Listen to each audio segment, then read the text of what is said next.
Baspa supremo Mayawati सूबे की सबसे प्रभावशाली व चतुर राजनेताओं में से एक मानी जाती हैं। सरकार चलाने के उनके कौशल और स्पष्टवादिता की चर्चा करते आज भी कई लोग मिल जाते हैं। वे तोल कर बोलती हैं और समय से तालमेल कर आगे बढ़ती हैं। वे हार नहीं मानती। यही वजह है कि कठिन से कठिन परिस्थितियों में भी वे वापसी करती आई हैं। कांग्रेस हो या भाजपा फिर हो सपा, अपने से बड़े हिस्सेदार से हाथ मिलाकर आगे निकलने की अपनी विरल क्षमता उन्होंने बार बार साबित की है। मायावती ने 2019 के लोकसभा चुनाव के बाद 3 बड़े फैसले किए। पहला, 0 से दहाई में पहुंचाने वाले महागठबंधन से नाता तोड़ लिया, जो कि सभी के लिए चौंकाने वाला था फैसला। लेकिन दूसरा फैसला उनका यह रहा कि अपने भतीजे आकाश आनंद को अपना उत्तराधिकारी घोषित किया। अब आकाश आनंद, जिनको राजनीति का अच्छा खासा एक्सपीरियंस नहीं है, लेकिन एक ऐसी पार्टी के उत्तराधिकारी बने हैं जो आज देश में 6 पार्टियों में से एक राष्ट्रीय पार्टी मानी जाती है। तो क्या मायावती ने जो भतीजा आकाश आनंद को उत्तराधिकारी बनाया, तो क्या आकाश आनंद युवाओं और बाकी सबके दम से अपनी बुआ मायावती को प्रधानमंत्री पद तक पहुंचा पाएंगे? ये सबसे बड़ा सवाल है। और यहाँ पर आपको एक और फैसला बताएं तो 2022 के विधानसभा चुनाव में सबसे खराब नतीजे होने के बावजूद इंडिया गठबंधन की अपील ठुकराकर लोकसभा चुनाव भी अकेले लड़ने का ऐलान, ये तीसरा बड़ा फैसला था। यूपी की जनता उनके इन फैसले को किस नज़रिए से लेती है, ये चुनाव इसकी कसौटी का होगा। सबसे पहले बात महागठबंधन से अलग होने की करें, जो कि साल 2019 के बाद का ही फैसला था। लंबे अरसे से चली आ रही सियासी दुश्मनी के बावजूद साल 2019 में 2 दुश्मन आपस में मिले। सपा और बसपा दोनों मैदान में थे एक साथ। राष्ट्रीय लोकदल भी साथ आया। 2014 के लोकसभा चुनाव में एक भी सीट न जीत पाने वाली बसपा महागठबंधन में शामिल हुई। ना सिर्फ शामिल हुई बल्कि सबसे बड़ा फायदा उनको रहा 10 सीटों का। सपा 2014 में जितनी 5 सीटें जीती थीं, उतनी ही 2019 में 5 सीटें जीती। रालोद शून्य पर अटकी रही। महागठबंधन ने भाजपा विरोधी मतदाताओं को एक मजबूत विकल्प दिया। इसे बड़ी सफलता तो नहीं मिली, लेकिन 2014 में 73 सीटें जीतने वाले राजग को 64 सीटों पर रोक दिया। गिरते आंकड़े देख राजग भी कहीं ना कहीं छटपटाने लगा और इस बार कई दलों को अपने साथ रखा। निराश मतदाताओं का वर्ग महागठबंधन से भविष्य में बेहतर संभावनाओं के लिए आशान्वित था, पर मायावती इससे अलग हो गई। नतीजा ये हुआ कि 2022 के विधानसभा चुनाव में बसपा 403 सदस्यीय विधानसभा में 1 सीट पर सिमट गई।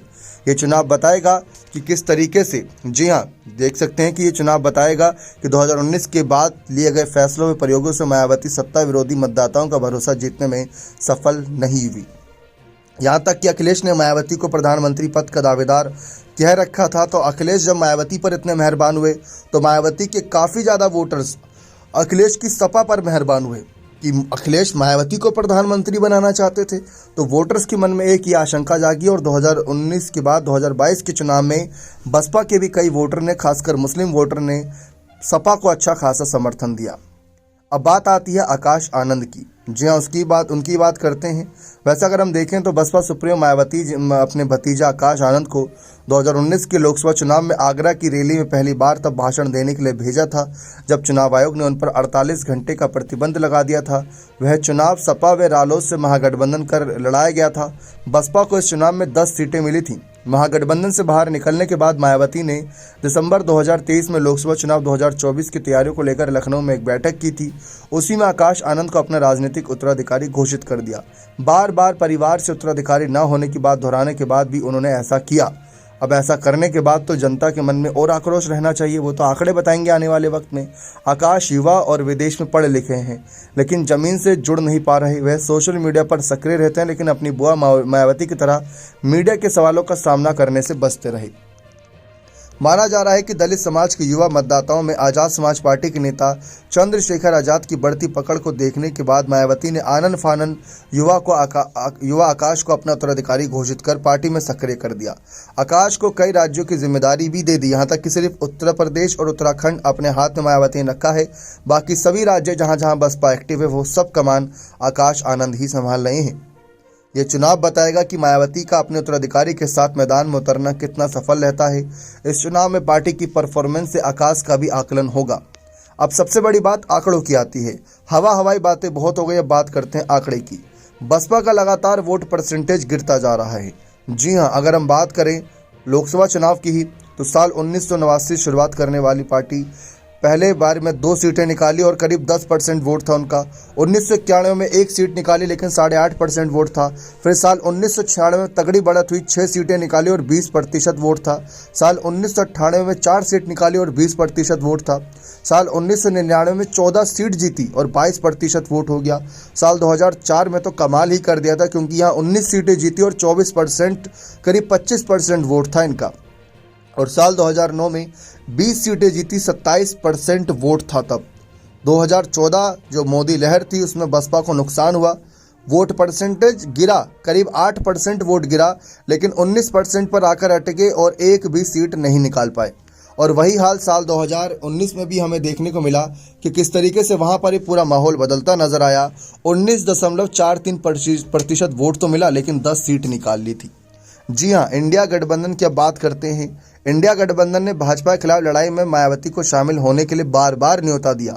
इसके बावजूद मायावती ने चुनाव अकेले लड़ने का ऐलान किया।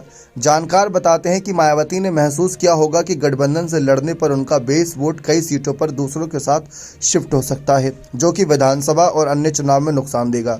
ऐसे में उन्होंने राजग व सपा कांग्रेस गठबंधन से अलग होने का फैसला किया। वह दोनों गठबंधनों के बीच त्रिकोणीय बनाकर बेहतर प्रदर्शन की उम्मीद कर रही होंगी।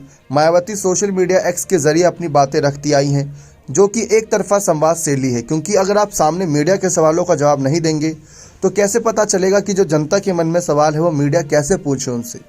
कभी पार्टी की कोई मीटिंग करती हैं तो शुरुआत में सिर्फ फोटो जर्नलिस्ट की तस्वीरें लेने भर का समय देती हैं, कभी कभार मीडिया के सामने आती हैं तो सवालों से बचने की कोशिश करती रही हैं। पार्टी के कर्ता धर्ता कोऑर्डिनेटर व अन्य नेताओं को भी मीडिया से बातचीत की इजाज़त नहीं। अगर करते हैं तो वह पार्टी गतिविधि पाए जाते हैं और मायावती उनको बाहर कर देती हैं। उनकी पार्टी के भीतर क्या हो रहा है, उनके फॉलोवर व समर्थक तब तक अंधेरे में रहते हैं जब तक इसका मायावती आधिकारिक ऐलान नहीं करती। इसका हालिया उदाहरण ये है कि पिछले 2 हफ्तों से बसपा के एक प्रत्याशियों के नाम का ऐलान हो रहा था, मीडिया उसकी जानकारी दे रहा, लेकिन हर किसी के मन में सवाल था कि मायावती कहीं एंड मोमेंट पर प्रत्याशी ना बदल दे। और वही हमारे मन में भी सवाल था, इसलिए हमने बहुत सोच समझकर आप सभी तक प्रत्याशियों के नाम साझा करे कि हाँ, यह आधिकारिक हो चुका है। लेकिन अब कुछ ही घंटों पहले मायावती ने 2 लिस्ट जारी करी, जो कि आधिकारिक ऐलान किया कि ये हमारे कैंडिडेट होंगे। तो ये एक तरफा संवाद शैली की वजह है कि उनके कोर वोटर तक उनसे कटने लगे हैं। अब बात आती है कुछ बड़े नेताओं की भी, क्योंकि मायावती के अलावा सिर्फ मायावती नहीं है, कई और भी चेहरे हैं बसपा में अपर कास्ट के बड़े चेहरों में सतीश चंद्र मिश्रा इकलौते हैं। पिछले विधानसभा चुनाव तक मिश्रा व उनका परिवार सक्रिय नजर आ रहा था। लोकसभा चुनाव का ऐलान हुए 1 हफ्ता बीत गए हैं, पर मिश्रा चुनावी परिदृश्य से गायब हैं। इस बार ना वे सम्मेलन संभाए कर रहे हैं, निकल रहे हैं, और न ही लखनऊ में दूसरे दलों के लोगों को पार्टियों में शामिल कराने वाली जिम्मेदारी में ही नजर आ रही हैं। बसपा के 10 सांसदों में से 6 बाहर हो चुके हैं। इनमें से 3 अन्य दलों में प्रत्याशी बन चुके हैं। अमरोहा से दानिश अली कांग्रेस से मैदान में हैं, वहीं अंबेडकर नगर से रितेश पांडे भाजपा और से यहाँ पर मैदान में हैं, और साथ ही साथ गाजीपुर से अफजाल अंसारी सपा के टिकट से चुनाव लड़ रहे हैं। लालगंज से संगीता आजाद भाजपा में शामिल हो चुकी हैं। श्रावस्ती से राम शिरोमणि वर्मा को पार्टी से निष्कासित कर दिया गया। जौनपुर के सांसद श्याम सिंह यादव की कांग्रेस से नजदीकियां किसी से छुपी नहीं। एक एक करके पार्टी नेता भी साथ छोड़ दिए। तो ऐसे कैसे मायावती प्रधानमंत्री पद तक पहुंचेंगी?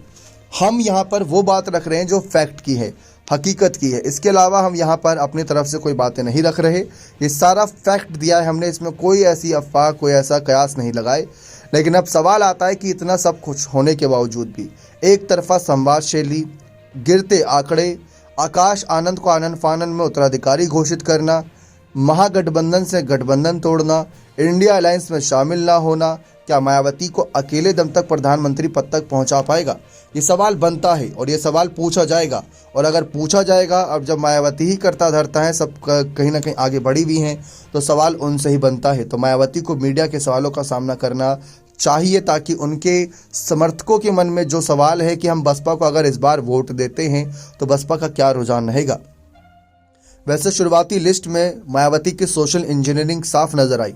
लग रहा है कि 2007 वाला फॉर्मूला अपनाया जा रहा है। लग रहा है कि कांशीराम जी की विचारधारा को पूरी तरीके से यहाँ पर जमीनी स्तर पर रखा जा रहा है। लेकिन आकाश आनंद, जो कि परिवारवाद का ही एक मुद्दा बन गया, अब भाजपा और सपा इस पर भी एक निशाना साधेगी। सपा तो खैर नहीं साधेगी, क्योंकि वो परिवारवाद से खुद ही कहीं ना कहीं आगे पूरी तरीके से दूषित एक बड़ी पार्टी मानी जाती है, लेकिन भाजपा जरूर साधेगी। और अमित शाह ने ये साधा भी था निशाना। अमित शाह ने कहा था कि मायावती अपने भतीजे आकाश आनंद को उत्तर प्रदेश का मुख्यमंत्री देखना चाहती हैं। अखिलेश यादव अपनी पत्नी को सांसद के रूप में, अपने चाचा को सांसद के रूप में, सब ऐसी पार्टी पर परिवारवाद का आरोप अमित शाह ने खुलकर लगाया था।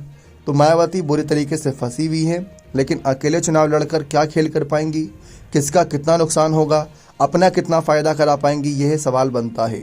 लेकिन प्रधानमंत्री पद तक पहुंचना है तो गठबंधन की स्थिति को और साफ करना, अपनी समीकरण को और साधना, जनता के बीच सभी सवालों का जवाब देना, यह आवश्यक रहेगा। और यही वो बड़ी शर्तें रहेंगी जहां मायावती प्रधानमंत्री पद तक पहुंच पाएंगी। लेकिन इतना आसान भी नहीं रहेगा, क्योंकि इंडिया अलायंस भी काफ़ी मजबूत है और एनडीए भी काफ़ी मजबूत है। उस बीच बसपा अपना बेस वोट ही बचा ले, वो बड़ी बात कही जा रही है। बने रहे चैनल के साथ। बहुत बहुत धन्यवाद।